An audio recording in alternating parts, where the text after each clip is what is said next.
लोकसभा निवडणुकीच्या अगोदर सर्वच पक्षांकडनं आढावा घेण्यात येत आहे. त्यामुळं राष्ट्रवादीकडनं देखील आढावा जो आहे तो घेण्यात येणार आहे. यासाठी राज्याचे मदत व पुनर्वसन मंत्री तथा पालकमंत्री अनिल पाटील नंदुरबार जिल्हा दौऱ्यावरती आलेले आहेत आणि हे जे आहे ते आज कार्यकर्त्यांची बैठक घेऊन मार्गदर्शन करणार आहेत. आपल्यासोबत अनिल पाटील, आपण त्यांच्याशी जाणून घेऊया. दादा, आज जिल्ह्याच्या बैठकीत आढावा घेतला जाणार आहे. अनेक नाराजी आहेत जिल्ह्यामध्ये, काय बघणार याकडे? नाही, प्रामुख्याने नाराजगी कुठल्या स्वरूपाची आहे हीच कार्यकर्त्यांकडनं आपण जाणून घेण्याचा प्रयत्न करत असतो. पालकमंत्री ज्या दिवसापासून मी नंदुरबार जिल्ह्यामध्ये आलेलो आहे त्या दिवसापासून राष्ट्रवादी काँग्रेस पक्षाच्या कार्यकर्त्यांचं संघटनही वाढलेलं आहे आणि कुठे नाराजगी आहे असं मला कुठे आतापर्यंत अनुभवायलाही मिळालेलं नाही आहे. कार्यकर्त्यांचं म्हणणं आपण ऐकल्यानंतर पुढच्या लोकसभेच्या महायुतीच्या उमेदवाराचा प्रचार आपण कसा करायचा, काय करायचा, स्ट्रॅटेजी काय आखायची, महायुतीचा उमेदवार देशाकरता नंदुरबारपासून त्याची सुरुवात झाली पाहिजे अशी जबाबदारी राष्ट्रवादी काँग्रेस पक्षाच्या कार्यकर्त्यांच्या माध्यमातून ती एक तयारी असेल आणि ते आम्ही काम करणार आहे. काय तुम्ही अजूनही पालकत्वाची वाट पाहताय? 95,000पेक्षा अधिकच्या कुटुंबाचे आयुष्य आनंदाने भरले आहे. आजच कॉल करा आणि मिळवा फर्टिलिटी ट्रीटमेंटवर सूट आणि सर्वांना द्या आनंदाची बातमी. जर नाशिकच्या जागेवरनं तिळा सुटत नाहीये, परंतु भुजबळ साहेब देखील आग्रही दिसून येत आहे. ही जागा नेमकं सुटणार तरी कोणाला आहे, काय सांगणार आपण? मुळामध्ये नाशिक जागेच्या संदर्भात 3 राष्ट्रवादी काँग्रेस पक्षाचे आमदार आहेत, 3 भारतीय जनता पार्टीचे आमदार आहेत. स्वाभाविक आहे महायुतीची जागा एक संख्या आम्हाला जी लागणार आहे ती संख्या शिंदे साहेबांच्या शिवसेनेच्या जेवढी त्यांना संख्या असेल तेवढी राष्ट्रवादी काँग्रेस पक्षालाही असली पाहिजे. आमची मागणी असणार आहे की आमचं त्या ठिकाणी बलाबल बघून ती जागा मिळावी अशी रास्त अपेक्षा राष्ट्रवादी काँग्रेस पक्षाच्या कार्यकर्त्यांनी नेत्यांसमोर मांडलेली आहे. त्याच्या बाबतीमध्ये येणाऱ्या 2 ते 3 दिवसामध्ये निर्णय होईल. दादा, राहुल गांधींनी टीका केलेली आहे की मोदी जे आहे ते मॅच फिक्सिंग करून निवडणुका घेत आहेत, त्यामुळे हे सगळं मॅच फिक्सिंग केलेली आहे. नाही, मुळामध्ये मॅच फिक्सिंग म्हणण्याचा येणार योग आत्ता जो आलेला आहे राहुल गांधींना तो परत एकदा येणार आहे. कारण कोर्टाने जरी निर्णय मेरिटवरती दिला तरी सुद्धा आज निवडणूक आयोगाला मॅच फिक्सिंग म्हणतील. निवडणूक आयोगाने जो निर्णय दिलेला आहे तो मेरिटवर दिलेला आहे. कोणाकडे जास्त लोकप्रतिनिधी आहेत, कोणाकडे जास्तीत जास्त पक्षाचे पदाधिकारी आहेत, प्राथमिक सदस्य कोणाबरोबर आहेत, हा सगळा टेक्निकल बेसिसवर मेरिटवरती निर्णय निवडणूक आयोगाने दिलेला आहे.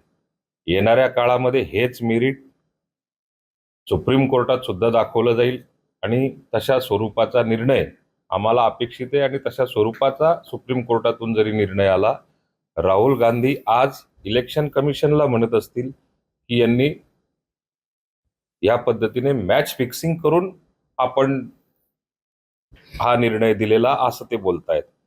उद्याच्या काळामध्ये सुप्रीम कोर्टाने निर्णय दिला तर त्या ठिकाणी ते आरोप तोच करतील आणि संपूर्ण महाराष्ट्रासह देशामध्ये ज्यावेळेला काँग्रेस पार्टीचा धुव्वा उडेल त्यावेळेला ते सांगतील की ईव्हीएम मध्ये घोटाळा झालेला आहे. रसातळाला काँग्रेस पार्टी पोहोचलेली आहे हे सांगण्याच्या ऐवजी आता त्यांचं अपयश कुठेतरी लपवण्याच्या दृष्टिकोनातून अशा प्रकारची हे स्टेटमेंट असतात. हे बेसलेस स्टेटमेंट आहेत आणि याला कुठल्याही प्रकारचा अर्थ नाहीये.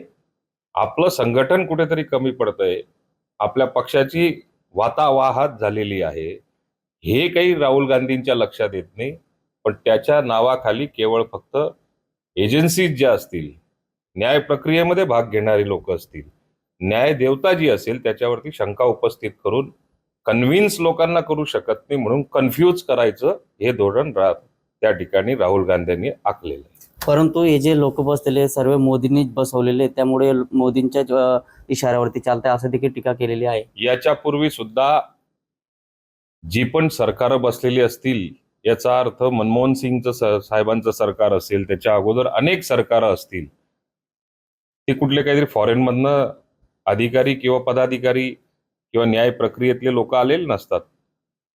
सरकार ही प्रक्रिया असते आणि सरकारमध्ये कुठलाही माणूस कुठल्याही पदावर जरी बसलेला असला तर तो एक प्रक्रियेचा भाग असतो. तो परदेशातून या ठिकाणी नोकरीला आणलेला नसतो, याच देशाचा नागरिक असतो. याच देशाची कार्यालयीन आपली कामकाजाची प्रक्रिया जी असते ती वर्षानुवर्ष चालत असते.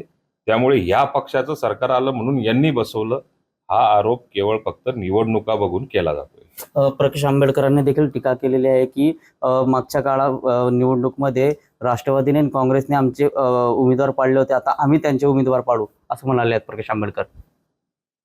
तर काँग्रेसचे उमेदवार पाडण्याचा विडा प्रकाश आंबेडकरांनी उचललाच पाहिजे. कारण काँग्रेसनेच देशाचा या ठिकाणी आता जी परिस्थिती देशाची मागच्या 10 वर्षापासून जी मोदी साहेबांचं सरकार आल्यापासून सुधारवायचा त्यांनी प्रयत्न केलेला आहे, ती आता स्वतः प्रकाश आंबेडकर साहेबांनी अनुभवलेली बघितलेली आहे. काँग्रेसचे उमेदवार त्यांनी पाडलेच पाहिजे आणि काँग्रेस बरोबर जे जे अलायन्समध्ये असतील त्यांच्यावरती त्यांचा डोळा आहे, त्यांचा राग आहे आणि तो रास्त आहे. म्हणून महाविकास आघाडीमध्ये जेवढे उमेदवार असतील त्यांना पाडण्याचा विडा प्रकाश आंबेडकरांनी बरोबर उचललेला आहे. पण महायुतीचे उमेदवार पाडले पाहिजे किंवा त्यांच्या विरोधात आहे असं काही मला दिसत नाही. सुमित्रा पवार आणि सुप्रिया सुळे यांची लढत होणार आहे, कशा पद्धतीने पाहता ये लढतीकडे आपण? एकतर्फी निवडणूक असणार आहे. विजय शिवतारेंसारखा नेता जो होता त्यांच्यामध्ये असलेला गैरसमज असेल तो आता कुठेतरी थांबलेला आहे. बारामती मतदारसंघामध्ये अन्य अजून कुठले नेते असतील, महायुतीतले जे नेते असतील त्यांच्याशी समन्वय योग्य पद्धतीने सुरू आहे. अजितदादांचं त्या ठिकाणी प्रचंड मोठ्या प्रमाणावरती काम आहे आणि महाविकास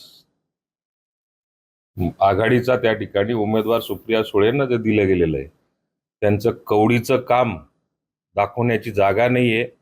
म्हणून सुनेत्रा पवार ताई ज्या आहेत त्या प्रचंड बहुमताने बारामती लोकसभा मतदारसंघातून निवडून येणार आहे. दादा, शेवटचा प्रश्न आहे. अंबादास दानवे भाजपात जाणार अशी चर्चा आहे, मात्र अजून प्रवेश झाला नाही, परंतु राष्ट्रवादीकडनं त्यांना काय ऑफर राहणार आहे असं काय सांगणार आपण? मला आतापर्यंत अंबादास दानवे साहेबांच्या विषयी काही कल्पना नाही, पण त्यांची अस्वस्थता मला सातत्याने मागच्या 8-10 महिन्यापासून माझे मित्र आहेत चांगले ते त्यांची अस्वस्थता, त्यांची होणारी गळचेपी, त्यांच्यावर होणारा त्या ज्या पद्धतीने विश्वास दाखवला पाहिजे तसा अंबादास दानवे साहेबांवर दाखवलेला अविश्वास हे सातत्याने आमच्यासारख्याला लक्षात येत असतं. ते कुठल्या पक्षात जातील याची मला कल्पना नाही. त्यांनी कुठल्या पक्षात जावा हा त्यांचा पूर्ण अधिकार आहे आणि पक्षवाढीच्या दृष्टिकोनातून भारतीय जनता पार्टी कोणाचं स्वागत करत असेल तर राष्ट्रवादी काँग्रेस पक्ष त्याच्यापेक्षाही जास्त स्वागत करायला तयार आहे. धन्यवाद दादा. राहुल गांधी ज्या गोष्टी करत आहेत त्या गोष्टीला काही तथ्य नाही, तर दुसरीकडं सुमित्रा पवार हे विक्रमी मताने निवडून येतील आणि सुप्रिया सुळे यांचं काम शून्य आहे असं मदत व पुनर्वसन मंत्री अनिल पाटील यांनी केलेलं आहे. जितेंद्र भाईसाने, TV9 मराठी, नंदुरबार.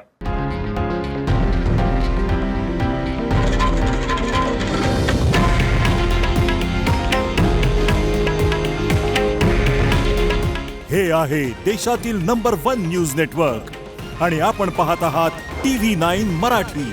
काळजी तुमची, हित महाराष्ट्राचं.